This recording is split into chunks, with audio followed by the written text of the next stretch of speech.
भैया जे प्यार ऐसो है, कब काऊ से हो जाए कोई पता ना चलता है। अब बताओ यार, उम्र ना देख रहे हो प्यार। उम्र 25 साल को लड़का और 38 साल की औरत। भैया लड़का औरत को लेके भगाए ले गो। लेकिन दोस्तों ये तो सब आपने सुना होगा, लेकिन यहाँ पे मामला बड़ो अजीब आएगा है। मालूम क्या मामला है कि 38 साल की सास अपने दामाद के संग भाग गई। 25 साल को दामाद, मतलब जिससे अपनी लड़की की शादी कराने वाली थी, वो माँ अपने दामाद के साथ भाग गई। और दोस्तों ये सोशल मीडिया पे ऐसा वायरल हो रहा है। अब पूरा मामला मैं आपको बताऊंगा, आखिर मामला क्या है, ऐसा कैसे हो गया कि जिस लड़की की शादी होनी थी उसकी माँ से दामाद फंस गया और माँ को ही लेके भाग गया। लेकिन कैसे, ऐसा कैसे हो सकता है? बिना कोई बातचीत, बिना कोई जान पहचान ऐसे कोई भी औरत नहीं भाग सकती है। तो आखिर मामला क्या है, मैं यहाँ पर आपको बताऊंगा। नमस्कार दोस्तों, क्लियर क्राइम चैनल में आपका स्वागत है। दोस्तों सबसे पहले चैनल को सब्सक्राइब कर लो, और आपके आसपास भी कोई अगर ऐसी घटना हुई हो ना तो मुझे कमेंट सेक्शन में बताना, मैं उसका एक वीडियो बनाऊंगा। देखिए दोस्तों, ये जो मामला है ये है अलीगढ़ का, और थाना पड़ता है मडरान, और गांव है मनोहरपुर। मनोहरपुर का ये मामला है। वहाँ पर एक लड़की है जिसका नाम है शिवानी। शिवानी की 16 अप्रैल को शादी होनी थी, और जिस लड़के से शादी होनी थी उसका नाम था राहुल। राहुल दोस्तों दादो थाना है अलीगढ़ में ही, रिया नगला का रहने वाला है, और प्राइवेट कंपनी में नौकरी करता है, एक लिमिटेड कंपनी में बाहर दिल्ली में। अब हुआ क्या है कि राहुल की शिवानी के साथ शादी होनी थी 16 अप्रैल को बारात आनी थी। और शिवानी की जो माँ है जिसका नाम है अनीता, जो कि 38 साल की हैं, और शिवानी के जो पिता हैं जितेंद्र, जो कि बेंगलोर में रह के बिजनेस करते हैं बेंगलोर में। तो सभी लोग खुश थे, रिश्ता तय हो चुका था। अब ऐसे में दोस्तों हुआ ये है कि जो राहुल लड़का है तो उसको उसकी सास ने यानी अनीता ने एक मोबाइल फ़ोन दिया गिफ्ट में कि लो दामाद, जे रो मोबाइल फ़ोन, हमारी लड़की से बात करते रही हो। अब सास ने मोबाइल फ़ोन दे दिया लड़की से बात करने के लिए। लेकिन दोस्तों हुआ ये है कि लड़की की बजाय राहुल होने वाला दामाद अपनी सास से 16 घंटे तक बात करता रहता, फ़ोन पे चिपका रहता। अब चूंकि यार थोड़ा बहुत तो ये सब चलता है, क्योंकि गांव में मैंने देखा है थोड़ा बहुत ये होता रहता है, सास बहू में या नंदबंद, मतलब भौजाई भाभी और देवर में ये चलता है। तो लोग ज़्यादा वो नहीं देते, मतलब चलो बात कर रहे कोई बात नहीं। अब हुआ क्या, दामाद घर पर भी आने लगा, और घर पर घंटों घंटों तक सास से ही बात करता, लड़की से कम सास से ज़्यादा। अब ये भी नॉर्मली लोगों ने समझा, मतलब शिवानी ने जिसकी शादी होनी है, चलो कोई बात नहीं, मम्मी से बात कर रहा है, अच्छी बात है भाई, दामाद और सास की केमिस्ट्री बन रही है। लेकिन दोस्तों ये केमिस्ट्री ऐसी बनी कि शिवानी के सारे सपने चूर कर गई, और शिवानी के पिता जितेंद्र को भी यकीन नहीं हुआ कि उसका दामाद होने वाला दामाद, चलो दामाद तो छोड़ दो, वो तो होने वाला है, उसकी सगी पत्नी अपने पति के साथ और बेटी के साथ ऐसा गलत काम कर सकती है। उसके पति को भी यकीन नहीं हुआ। उसका पति फौरन बेंगलोर से आ जाता है, अपने गांव अलीगढ़ आ जाता है।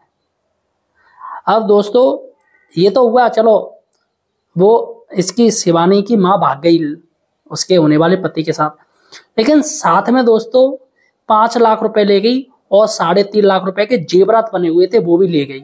और भागी कब?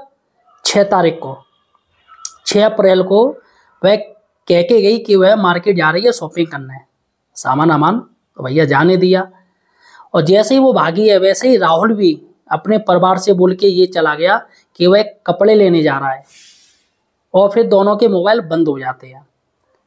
जब शिवानी अपनी माँ को कॉल करती है कि काफ़ी देर हो गई अभी तक सामान लेके नहीं आई, शादी का सामान, तो उसने फ़ोन किया तो उनका फ़ोन बंद जा रहा था। काफ़ी देर इंतजार किया, 1-1.5 घंटे, रात होने को आई 9 बजे के, तब भी नहीं आई। तो फिर उसने अपने पिता को कॉल किया, और उसने अपने होने वाले पति को कॉल किया। किसको? राहुल को। राहुल का भी नंबर था, वो बंद जा रहा था। कुछ नहीं भाई साहब, पूरे में हल्ला हो जाता, पूरे गांव में लोग ढूंढने लगते हैं, ये पूरा दिन निकल जाता, रात हो जाती है, रात भी निकल जाता है, लेकिन दोनों का कहीं अता पता नहीं चला। जब पूरी इंक्वायरी की गई इस गांव में भी। अब दोस्तों आश्चर्य की बात है कि माँ की उम्र 38 साल और 25 साल का दामाद, यार कितना 1.5 गुने का अंतर मान लो, वैसे अगर मानिए तो 2 गुने का। अब ऐसे में दामाद को सास से प्यार हो गया है, सास ने दामाद को फंसा लिया क्योंकि बात उससे हो रही थी ज्यादा। और ये मामला दोस्तों सोशल मीडिया पे इतना ज्यादा फैल रहा है हद से ज्यादा। अब जो अनीता का पति था वो भाई साहब आया, जब उसको पता चली वो भागा भागा आया और सारी को सिचुएशन समझते देर ना लगी। उसकी बेटी भी कह रही कि माँ घंटों घंटों तक लगी रहती थी राहुल से। अब भैया ये पहले समझना चाहिए था। अब हुआ क्या है कि सब लोगों ने एक एप्लीकेशन दिया पुलिस में जाके, पुलिस में दिया थाना कौन सा है, मडरा थाना में एक शिकायत दर्ज कराई है अपनी पति के होने वाले दामाद के खिलाफ। और पति पति कह रहा है पुलिस से कि सर एक बार मेरी पत्नी से मिलवा दो, मुझे बस बात करवा दो। इसके साथ ही जो पैसा जो ये लोग लेके भाग गई हैं उसको भी दिलवा दो, क्योंकि ये मेरी मेहनत का पैसा है, और वो लेके भाग गई। अब दोस्तों पुलिस ने इसको संज्ञान लिया है, जो कि सोशल मीडिया पे काफ़ी वायरल हो रहा है। हर टीवी न्यूज़ में यही न्यूज़ चल रही है कि सास को लेके दामाद भाग गया, लेकिन यहाँ पर मैं कहूँगा कि दामाद को लेके सास भाग गई। और ऐसे में पुलिस ने इन दोनों के नंबर है वो सर्विलांस पे लगा दिए हैं और बहुत ही जल्दी ये दोनों गिरफ्त में आ जाएंगे और फिर देखते क्या होता है। लेकिन दोस्तों जिस लड़की की शादी होनी थी उसका रो रो के बुरा हाल है, बेचारी बीमार पड़ गई है। उसका कहना है कि मुझे अपनी माँ से अब कभी बात नहीं करनी, मैं उसके शक्ल भी नहीं देखना चाहती हूँ, ना ही मेरे सामने उनकी कोई बात कीजिए। बेचारी के हाथ पीले होने वाले थे, मेहंदी लगने वाली थी, लेकिन माँ ने ऐसा कांड कर दिया। आश्चर्य होता हूँ भला माँ, और सारी जड़ है ये मोबाइल की वजह से ही दोनों में नजदीक बढ़ी और मोबाइल की वजह से ही दामाद के संग भाग गई। और कमी रही है जितेंद्र में, भाई अपनी क्यों पत्नी को अकेला छोड़ दिया। तो मैं गुजारिश करना चाहूँगा उन लोगों से जिनकी पत्नियां अकेले है या जो बाहर बिजनेस नौकरी कर रहे हैं, वह अपनी पत्नी को साथ में रखें। इसके साथ ही कभी भी पत्नी को अकेला ना होने दें और मोबाइल पर खासकर ध्यान रखे रहें।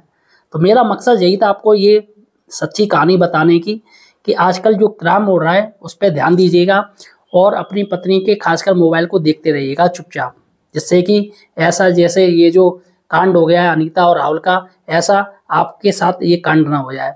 फिलहाल दोस्तों मैंने जैसा आपसे बोला है कि अगर आपके पास कोई ऐसी कहानी आपके मोहल्ले की तो मुझे कमेंट सेक्शन जरूर बताइएगा, हम आपकी कहानी को अपने चैनल पर दिखाएंगेगा। इसके साथ ही दोस्तों हमारे चैनल को सब्सक्राइब जरूर कीजिएगा। धन्यवाद दोस्तों।